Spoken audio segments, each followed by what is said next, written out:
Alors oui, hier j'ai dit que je reposterai une vidéo aujourd'hui, donc du coup il faut que je le fasse, sinon plus personne me croira, quoi que je dise. Bon, je dois juste trouver un endroit où m'asseoir. Ah bah, ça c'est parfait. La chaise idéale, je demandais pas mieux. C'est marrant comme plein de personnes m'associent à la forêt. Pourtant, quand j'ai commencé mes vidéos, je me suis pas dit je vais absolument avoir comme cadre la forêt.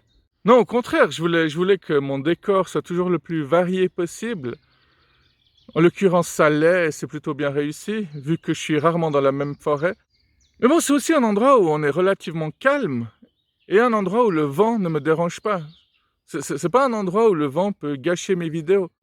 Mais heureusement qu'un de mes amis m'avait fait la remarque. Il m'avait dit qu'il fallait couper le vent pour que mes vidéos soient 100% réussies. Il n'a pas exactement dit ça, mais il se reconnaîtra. Et j'en profite pour le remercier, pour faire un petit coucou. C'est quoi ce trait là? Bon, bah à mon avis, ça veut dire qu'ils doivent le couper là, quoi. Mon pauvre vieux. T'es beaucoup trop beau pour mourir, toi. C'est génial, il y a même de quoi poser ses pieds, quoi. C'est vraiment le grand luxe ici. Ah, puis il y a une écorce, là. C'est ma protection de chevalier, ça. Magnifique. Attends, je vais mettre sur l'autre bras aussi. Voilà. C'est nickel comme ça. Maintenant, je peux faire tranquillement ma vidéo. Je suis paré pour tous les dangers. Je sais même pas de quoi je vais parler. Est-ce que j'ai suffisamment de batterie déjà pour faire cette vidéo? Ouais, ça a l'air d'aller, hein. C'est parti. C'est... Ouais, c'est pas très impressionnant, hein.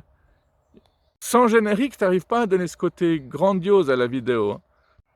Bon, par contre, elles sont authentiques, mes vidéos, hein. Ça, on peut pas leur reprocher. Alors, je disais avant qu'il y a des gens qui étaient pas... On s'en fout des gens, parle-nous un peu de toi. Alors, je disais avant que moi, j'étais pas parti pour faire toutes mes vidéos en forêt, j'étais pas parti pour faire des vidéos du tout à la base. J'en avais fait juste 2 ou 3 vite fait, rapidement, pour rigoler, et puis ça a eu plus de succès auprès de mes amis que ce que je pensais. Ça a pris des proportions considérables. Et la magie de la vie, c'est vraiment ce qu'il y a de plus beau, hein. Par exemple, il y a des gens qui sont devenus chanteurs alors qu'ils voulaient devenir footballeurs. Hein, il suffit que quelqu'un leur dise un jour viens à une jam musicale avec mes potes, si t'as envie, prends le micro, puis ça se passe tellement bien que le gars, il reste et il devient chanteur. Combien de liens se sont créés par autostop aussi, hein? Je suis persuadé que c'est arrivé qu'un gars fasse du stop et que le gars qui le prend en stop explique qu'il fait des dessins, qu'il a toujours eu envie de faire de la BD, et que le gars qui a été pris en stop, lui, il écrit des textes, et du coup les deux s'allient, et puis voilà, quoi, ça crée un duo de choc.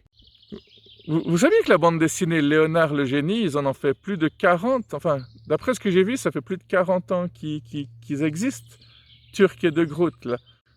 Ah, je vais vérifier. Oh, j'y crois pas. J'arrive pas à vérifier, j'ai pas de réseau ici. Magnifique. Attends, je vais vérifier pour toi.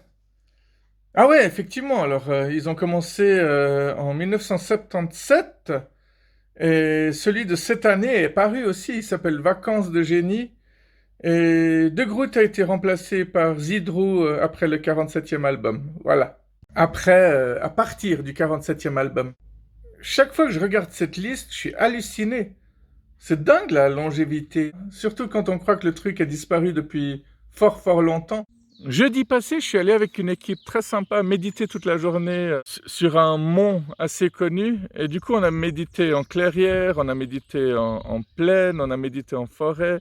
Il y en a qui font l'amour dans ce genre d'endroit, il y en a d'autres qui méditent, chacun son truc. Ah oui, j'ai lu dans vos pensées, bande de petits pervers. J'ai pas pu m'en empêcher, désolé, de lire dans vos pensées. Alors déjà ça paraît difficile pour certaines personnes. Alors imaginez ceux qui vont chez les personnes...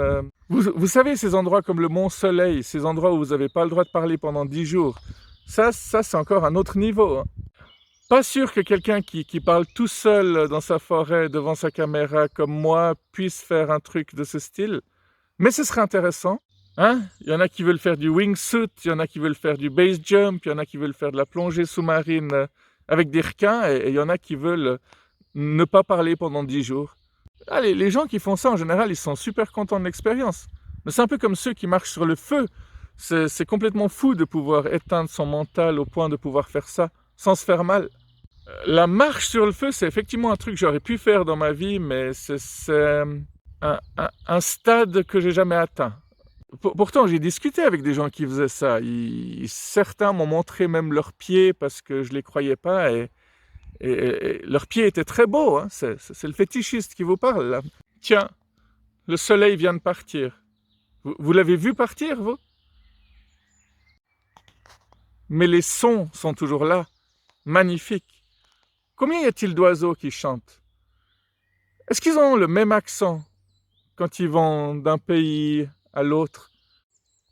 C'est une question qu'on se pose pas assez. Est-ce que les animaux se comprennent entre eux, même s'ils viennent de deux contrées complètement différentes? Différentes. Je suis en train de me poser la question, est-ce que ces forêts dans lesquelles je viens sont vides parce que les gens se sont passés le mot en se disant il y a un type bizarre qui parle tout seul, qui fait des vidéos? Ah, on sait jamais, hein? C'est quoi cette tronçonneuse? Et voilà, il y en a encore un qui va y passer. Fumisterie, chier. Bon, tu te calmes tout de suite.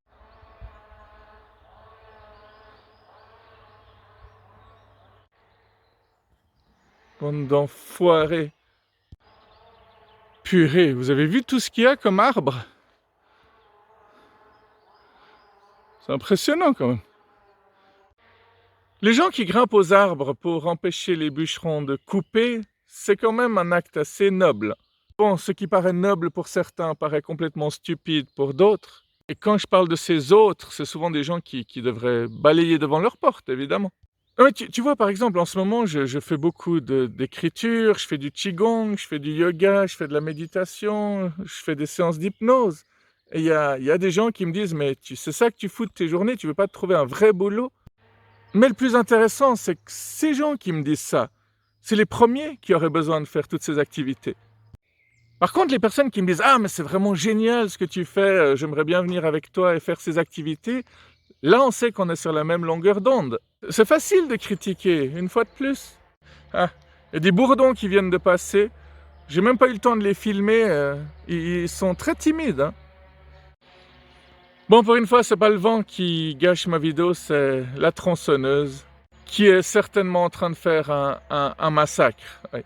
Mais comme on disait, comme les arbres n'ont pas de sang, bah c'est moins flagrant en fait, hein. Imagine s'il y avait du rouge partout quand on coupait un arbre. On arrêterait de les couper.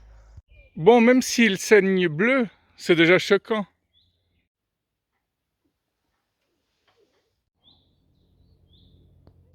Bleu!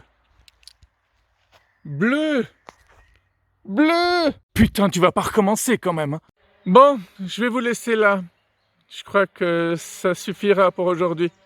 Encore une vidéo qui ira sur la toile, une vidéo qui ira sur YouTube, une vidéo qui fera du bien à tous ceux qui la recevront avec le cœur. Voilà. Excuse-moi, ça me fait marrer. Mais effectivement, c'est pas drôle. Pardon.